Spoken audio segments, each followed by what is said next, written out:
Hello students, today we're going to be covering chapter 8 of the novel by C. Everard Palmer called A Cow Called Boy. This is based on the 1985 edition or printing, so any of the page references that you see are based on that book. And this chapter is entitled Mrs. Anthony Lends a Hand. Now please note that I will not be reading the book word for word. This is a presentation that I have prepared to assist you with preparing for the literature BJC, as well as to assist you with your end of term examinations. Therefore, you should have read the chapter ahead of me while making this presentation and ahead of you watching the presentation. This is really and truly to assist you and guide you through some of the other content of the novel. Therefore, let's get started. Now, this and chapter 7, 8, and 9 of A Cow Called Boy focuses a lot on social justice. And very simply put, social justice is the act of ensuring equality and equity for a marginalized, forgotten, or mistreated section of society.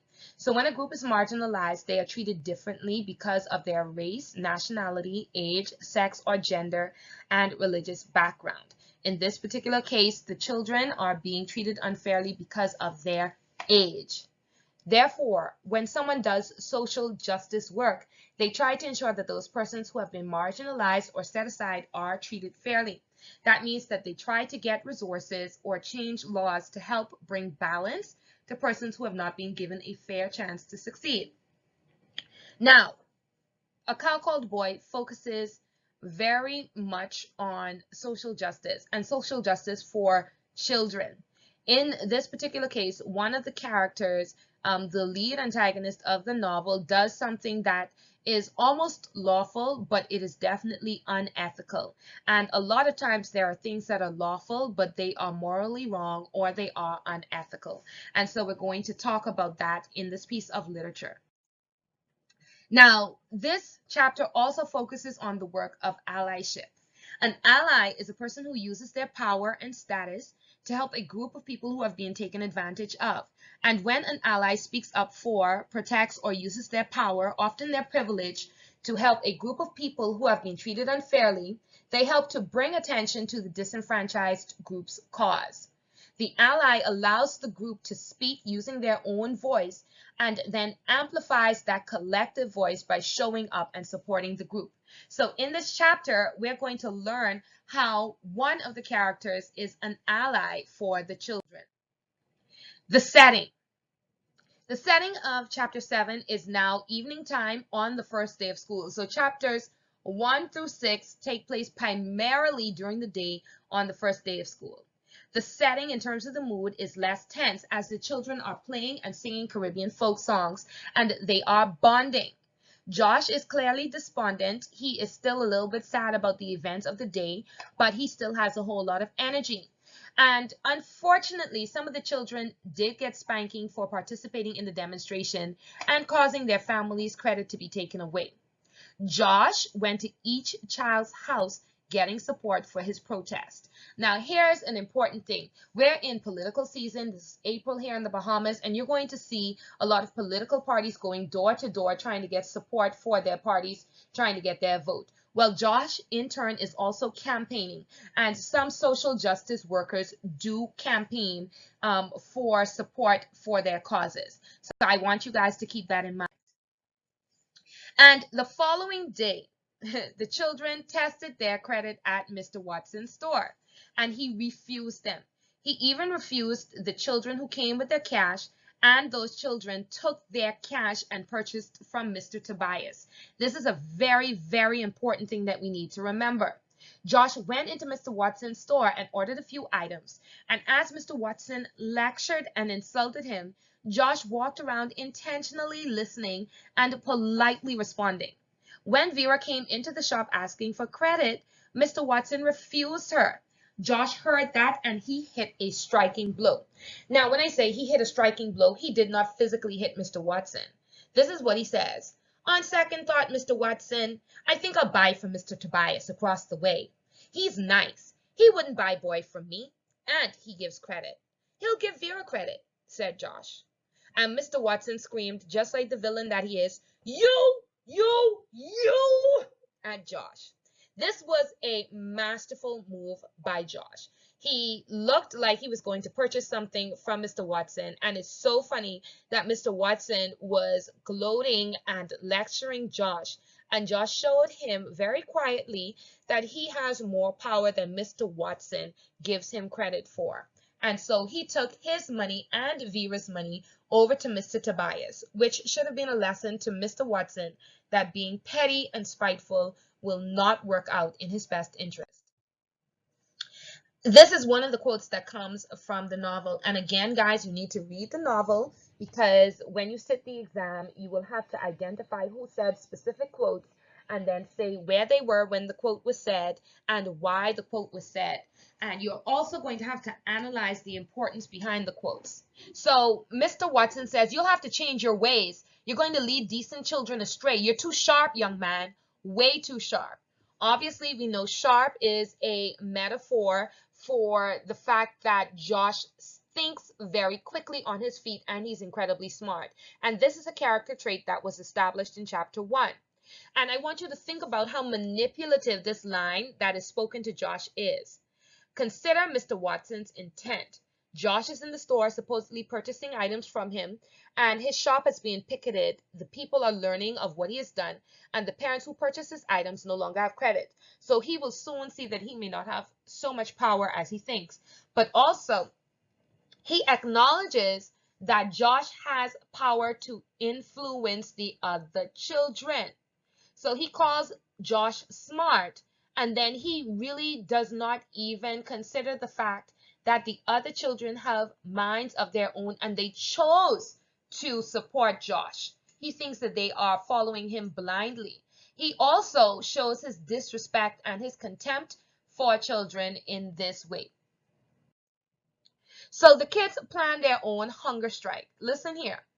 On the second day of school, Tony and Brad had gotten beaten the night before and were joking about the experience. So they were in school. Vera and Karen had not eaten. This was their way of supporting Josh in his protest. And this was when Josh suggested that they have a hunger strike, but with a twist. They resolved to not actually eat in the front of their parents, just give the impression of a true hunger strike. And they decided to make excuses for why they can't eat around their parents to keep up the farce. A farce is a lie or a deception. So essentially, the children said that they were not going to eat, but they ate behind their parents' backs. And when their parents offered them food, they would say, "Oh, I don't feel good. Oh, I'm not hungry. Oh, I don't like this," or whatever the case, whatever excuse they came up with. Now, obviously, Mr. Redmond is still in his white suit, and so all of the children knew that Mr. Redmond was still upset about the events that had taken place. So what did Mr. Redmond do? Mr. Redmond calls Josh into the main office, trying to show off his power and authority, and he accuses Josh of attempting to mar or to kind of tarnish as well as give the school a bad name. So he then takes out Mr. Curall or Dr. Curall and he whips Josh. As the children listened, they were very upset because Josh wasn't the only one who participated in the protest, but he was the only one that was punished. And they sat quietly waiting for class to begin. Now, this here within itself was another way of an adult showing their power over a child and in the wrong way, okay? Mr. Redmond obviously did not care about Josh's feelings. He did not understand the relationship between Josh and his pet, and he definitely did not want to be seen as not being in control of his school or the children that attended. Therefore, he spanked Josh, hoping that Josh would act differently, but he clearly don't know who he was dealing with. So Mrs. Anthony is the person that proves that she is an ally. And again, an ally is a person who uses their power to help those who have been treated unfairly. In this case, the child that was treated unfairly is Josh, and Mrs. Anthony, who had in the first and second chapter been so afraid, is now standing up for the children. Mr. Redmond tries to intimidate Mrs. Anthony. So here's what he does. Mr. Redmond then recounts how the children were what he calls, and I quote, involved in anti-school activity, end quote, directly from the book. And so, because these students are members of his school, he feels as though any action that they do outside of school on their personal time is still associated with the school, which it is not. And he tries to pressure her children or pressure her into making the children stop their protests. Mrs. Anthony, however, retorts, or she says back to him, what those children do on their own time is none of my business. And Mr. Watson is, she called him an oaf. I'm going to say, she says that he is stupid and insensitive for, and I quote, depriving Josh of that animal for sheer profit. She says that she, oh, that's an end quote. She says that she supports their efforts and she openly defies Mr. Redmond.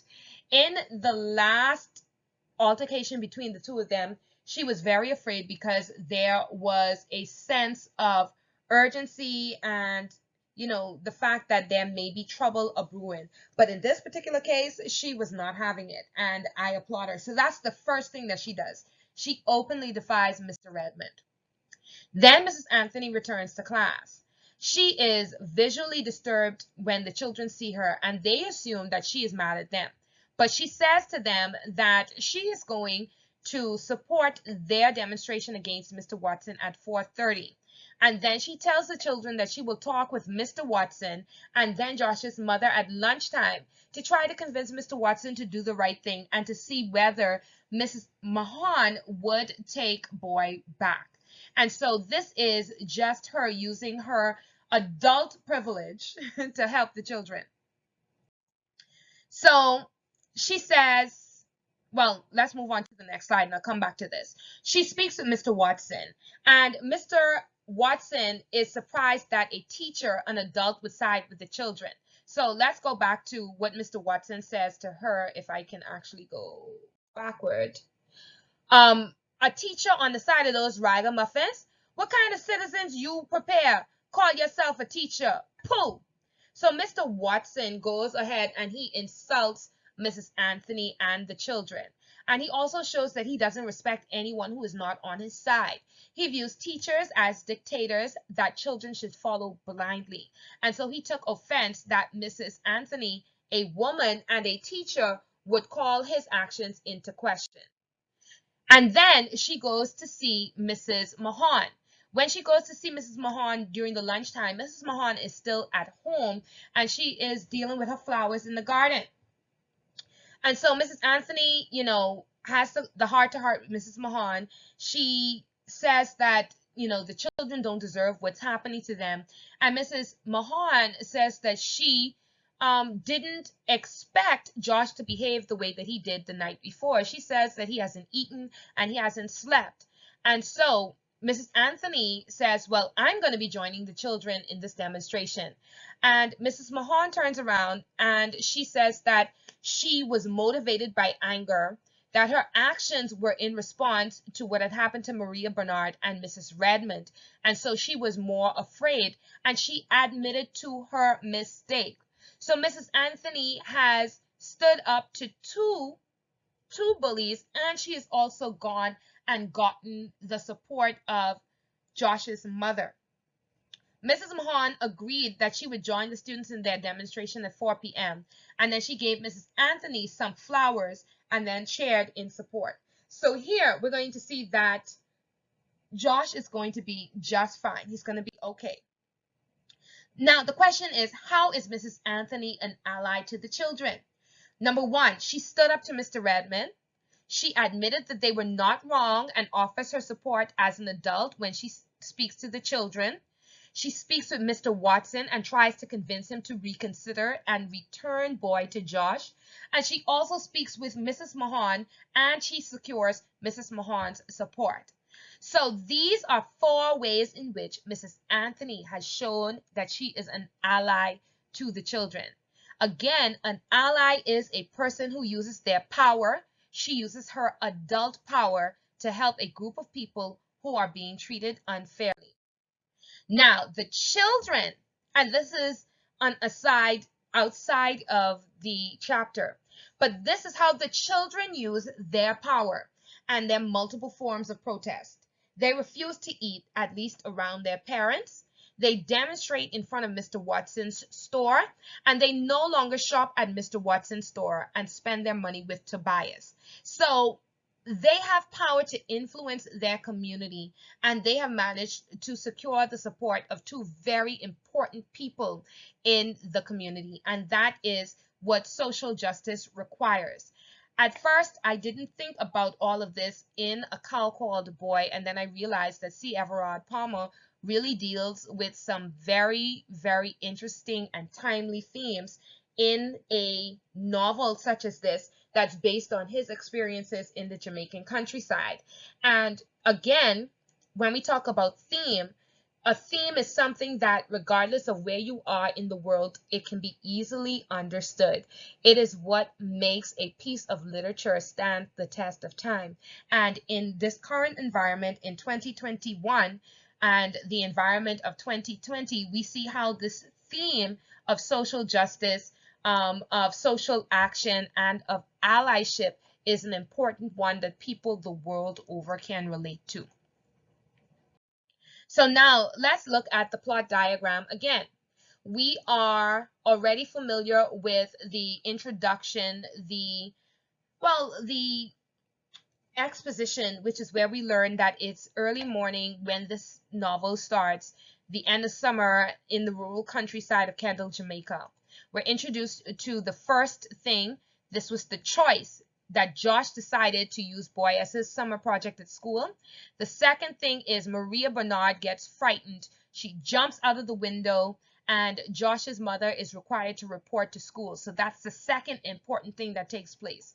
The third thing that takes place is Mrs. Mahon agrees to sell Boy to Mr. Ben Watson, and Josh then vows to get Boy back using smart tactics and gaining secure, community support. But the fourth thing is Mr. Watson buys Boy from Mrs. Mahon, and as a result, Josh leads the student in protest. And finally, this is where we are now. Mr. Watson is pressured by the children to return Boy to Josh using the hunger strike, taking their money elsewhere, and the students' demonstrations. Okay, I'm going to fix point 2, which is right here. I'm going to fix this. And then I'm also going to fix this. But you guys get the point. You all get the point. We know what's happening. And those are all parts of the rising action. Now, some of y'all would say, well, aren't we at the climax? No, we're not at the climax. The novel itself has 10 chapters, and we've been introduced to the characters and the setting. We know what the major conflict is. We are aware of the themes present in the novel, and the action has started to ramp up, making us wonder what will happen next. But we are the point just before the climax. So in the next chapter, we have to hit the climax because there are only 2 chapters left.